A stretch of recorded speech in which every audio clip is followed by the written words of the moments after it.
Bom dia, boa tarde, boa noite. Depende do horário aí que vocês vão estar vendo aí o vídeo. E vamos voltando aqui com as nossas aulas remotas. E o primeiro conteúdo aí que a gente vai ver é a entrevista. A entrevista é um dos gêneros textuais com função geralmente informativa, veiculado sobretudo pelos meios de comunicação, jornais, revistas, internet, televisão, rádio, dentre outros.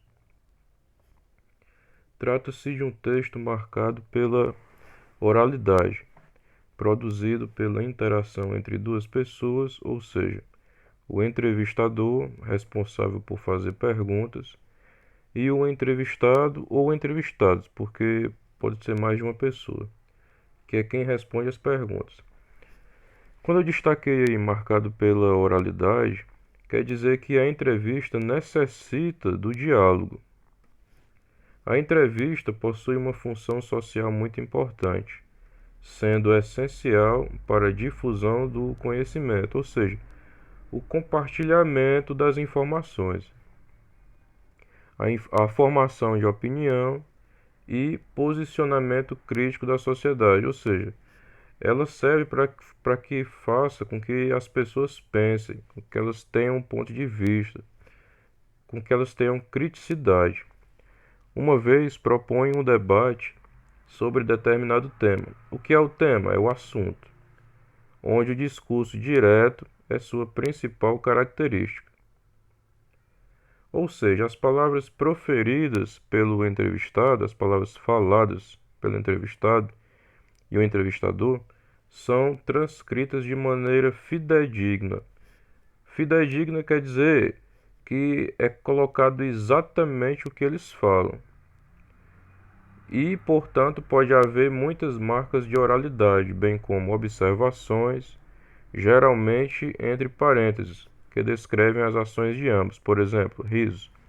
Esse exemplo aí que foi dado é o seguinte: quando há uma entrevista que ela tem que ser transcrita, tudo o que aconteceu na entrevista tem que ser repassado para o leitor. Inclusive, se por algum momento o entrevistador e o entrevistado eles riem. Então, se por acaso eles riem, aí foi dado aí o exemplo.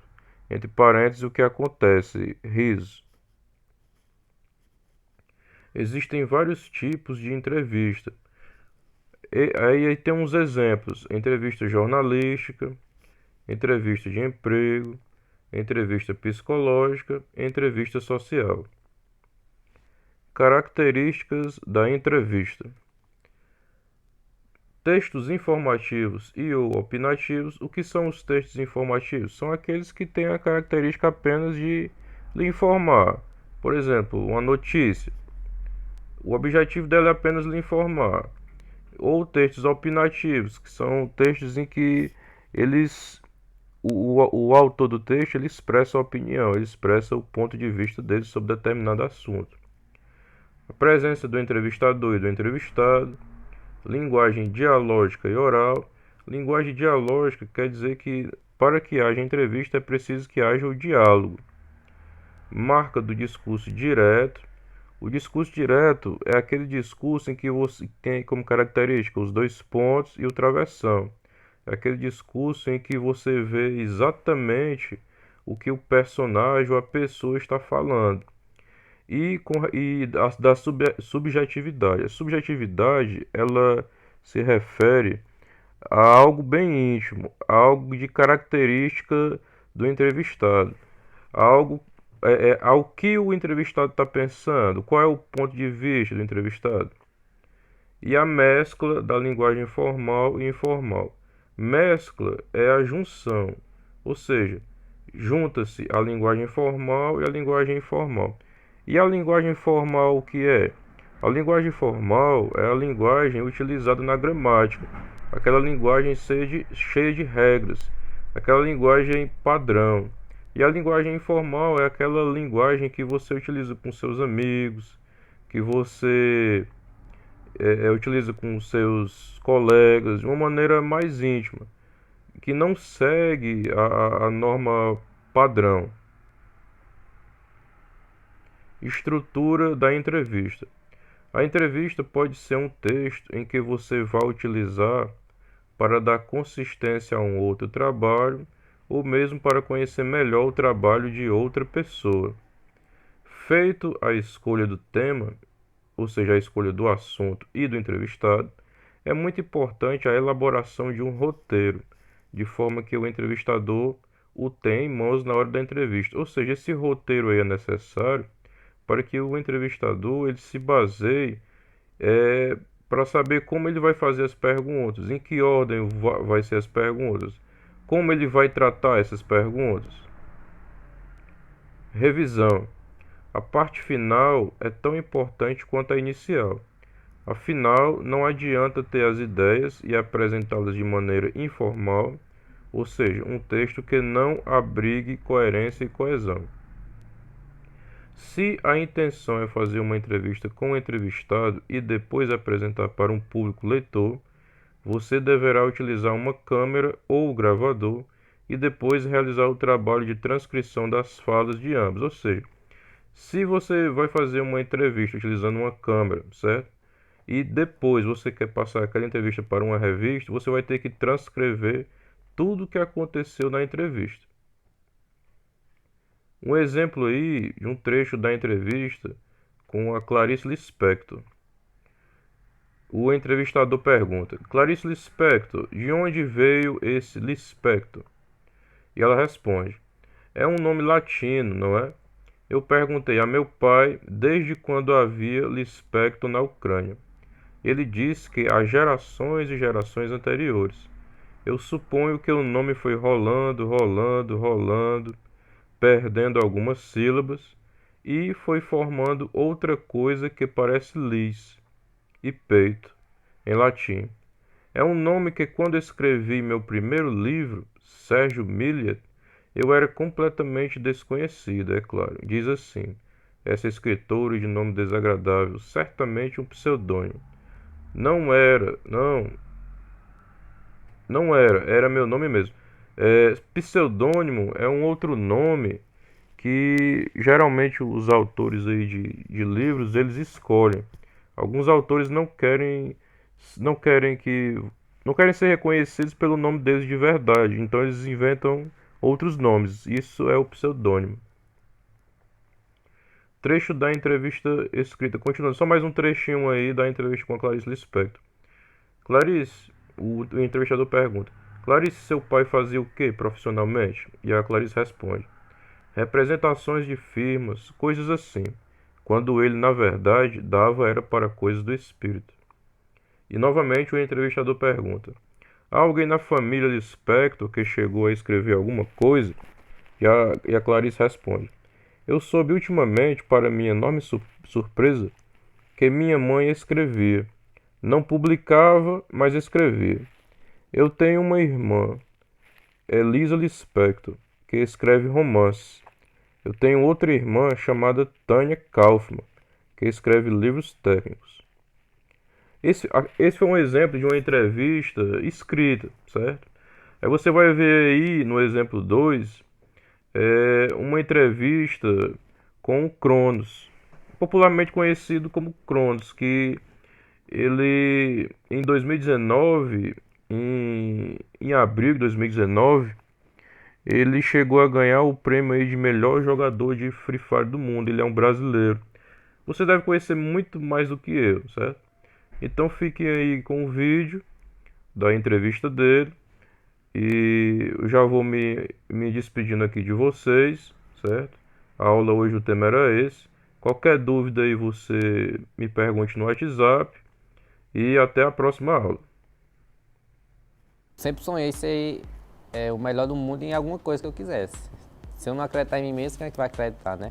E ter conseguido isso é uma realização pessoal, realizei um sonho e consegui esse feito histórico para o Brasil. O primeiro título foi para o Brasil, eu fiquei muito feliz com essa conquista. Fala galera, meu nome é Ariano Ferreira, sou o Cronos e jogo atualmente pela Vivo Cade e hoje eu vou estar respondendo algumas perguntas para a TV Terra. Descreva Free Fire em uma palavra. Ação. Por que o nome Cronos? Cronos é dos jogos antigos que eu jogava, eu gostei do nome, por causa da história, que era de God of War, eu achei um nome forte e impactante. Melhor arma do jogo? A melhor arma do jogo que eu achei é a FAM, porque eu jogo Precision Mira, a maioria dos jogadores joga padrão, e a FAMAS é boa porque eu consigo acertar mais taxa de disparo nos caras. Um personagem do jogo? Kelly, ela é um personagem feminino que dá mais velocidade de movimento, eu consigo ser mais ágil. Se você pudesse jogar com uma pessoa famosa, com quem você jogaria Free Fire? Jogaria com Play Hard, E se você pudesse remover algo do jogo, o que você tiraria? o bug do capo. É um bug que você agacha, levanta e já vai atirando na cabeça. A mira já segue na sua cabeça onde você estiver. Se você pudesse adicionar algo novo que ainda não tem no jogo, o que você colocaria? Na verdade, eu adicionaria o capa 4, mas na verdade o capa 4 já está sendo lançado no jogo. Já vai para sair na próxima atualização. Você começou com Call of Duty 3, né, no PS3. Conta pra gente como que você começou nos games. Eu comecei desde pequeno mesmo, comecei jogando Playstation, joguinho de guerra. Aí comecei a gostar mais de jogo de tiro, aí depois comecei a ir pro PS3, quero jogar FPS, jogando online com os amigos. E depois disso aí eu fui gostando, mas comecei a jogar no celular também, que foi o Free Fire. E falando em celular, é melhor jogar o Battle Royale no celular ou no tablet? Eu acho que no celular, Por quê? porque o tablet ele é um pouco maior, eu acho que fica um pouco mais difícil de conseguir mexer os dedos. E uma pergunta que não quer calar, Bermuda ou Purgatório? Purgatório. Purgatório é um mapa maior, você consegue rotacionar melhor e o loot dele também é um pouco melhor que o de Bermuda. Seu primeiro torneio internacional, que foi em Bangkok, na Tailândia. Conta pra gente como que foi essa experiência na Copa do Mundo de Free Fire. A minha experiência foi muito boa, gostei. Só foi um pouco ruim para me conseguir acostumar com o país, por causa do clima, dos horários e tal. Mas com o campeonato mesmo, achei muito top, consegui jogar bem. Não consegui ter aquela pressão que todo mundo tem normalmente, joguei tranquilo. Como foram suas passagens pelo LoL e pelo Point Blank? Você tentou ser pro player desses jogos? Conta pra gente. No LoL joguei mais por diversão mesmo, com meus amigos, jogar só por diversão. Mas no Point Blank eu me dediquei mais, tentei jogar profissional, só que eu não consegui, porque eu não tinha recursos e nem apoio familiar. Aí eu ficava limitado e acabei desistindo. Qual a melhor forma de aprimorar raciocínio e agilidade dentro do Free Fire? Eu atualmente estou jogando mais solo versus duo, que é uma pessoa contra duas, consigo movimentar mais rápido, trocar tiro mais rápido, movimentar para um lado e para o outro, colocar gel, essas coisas. E como alcançar a famosa Dima ou mestre? Primeiro de tudo tem que ter estratégia, ter uma jogabilidade boa e ter tempo para jogar, né? Que demora um pouquinho. E falando em tempo, como que é a sua rotina de treino? Quanto tempo que você joga Free Fire por dia? Há quanto tempo que você joga Free Fire, né, na sua vida? Conta pra gente. Eu comecei a jogar Free Fire logo após quando lançou, um mês ou dois, jogo quase 2 anos. E minha rotina de treino eu começo normalmente às 12, meio-dia, e vou até de madrugada jogando. Aí eu levo umas 7 a 10 horas por dia. Então é isso que difere um pro player de um jogador casual. Esse tempo de dedicação que traz um resultado bom ou nem tanto? Também, mas depende muito da forma que você treina. Tipo, eu treino só com pro play. Tem cara que joga com o mesmo tempo, só que com outros jogadores com nível superior. Aí não consegue evoluir, e como eu consigo, sabe? Você pratica ou acompanha algum esporte fora do Free Fire? Eu eu gostava de jogar bola, vôlei, só que agora eu parei, mas estou me dedicando só ao Free Fire mesmo. E uma bebida favorita do Cronos? Eu gosto de suco de laranja. E qual a sua comida favorita? Acho que lasanha. Qual o seu filme favorito? Velozes e Furiosos. Como está a sua expectativa para o Mundial no Rio de Janeiro em novembro? Eu estou com uma expectativa boa, a gente está com um treinamento muito intenso. Eu acredito que essa Pro League agora, essa terceira edição, vai ser a mais disputada, que muitos times estão se preparando, nível altíssimo. E tem muitos pro players bons treinando bastante. Inclusive com a gente mesmo, eles treinam, se dedicando muito. O que é mais difícil no Free Fire para você? O mais difícil, eu acho que a situação quando a gente está jogando, tem a questão da safe. A gente às vezes não está numa posição muito boa e a safe tipo, fecha longe e a gente tem que passar por uma equipe. E a gente está com pouco recurso, sem gel, sem colete, sem capacidade, alguma coisa do tipo. Eu acho que é a situação mais difícil do jogo. O que você espera da Season 3, que começou agora, né? da Free Fire Pro League? Eu espero um campeonato muito acirrado, que as equipes jogam muito bem e espero um número muito alto, chegar na final e na semifinal. O que você diria a você mesmo de 5 anos atrás? Cara, nunca desista dos seus sonhos, acredito que você pode conseguir qualquer coisa, independente de tudo. O que você diria para quem se sente desmotivado a seguir seu sonho por falta de incentivo dos familiares? Eu também, no começo, para jogar Free Fire, eu não tinha ajuda familiar nem nada, mas mesmo assim eu me dediquei, mostrei meu valor, consegui conquistar o que eu conquistei hoje e agora a minha família apoia 100%. Tudo que eu preciso eles dão, me ajudam com tudo. Então só basta querer, acreditar no seu sonho e ir em busca dele.